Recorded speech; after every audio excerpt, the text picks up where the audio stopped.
So, David, how much time do you think it takes to master a language?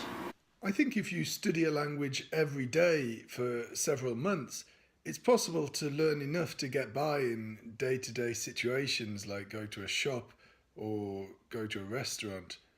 But of course, to get a deeper understanding of the language so that you can enjoy a film or a novel or work in a foreign country, I think it takes several years. And of course, mastering a language is a lifelong project. All right. So, could you share any techniques that you use to learn a new language? Naturally, there are very many techniques, but two I'd like to focus on. One is using words very quickly after learning them. So every time you hear or learn a new phrase or a new word, you try to make example sentences, example phrases using those new words, and ideally in a discussion apply those new words or phrases. The second is about motivation. It's making sure that you're always reading or watching something that interests you.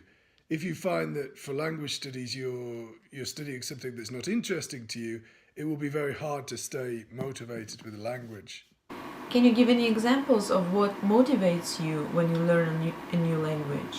I've always enjoyed watching films and series and listening to music in a new language. From very early on with a language, I'll watch a film and understand next to nothing of it, but get accustomed to the sounds and the interactions in the film. And what I find is after a while, I start to understand a great deal more of the film. And of course, repetition also helps. When I was learning Spanish, I would watch a series 3 times each episode. And if the series is good enough that that's interesting to do, you can learn a lot by seeing the same episode again once you've become accustomed to the voice and you can really focus on the language being used.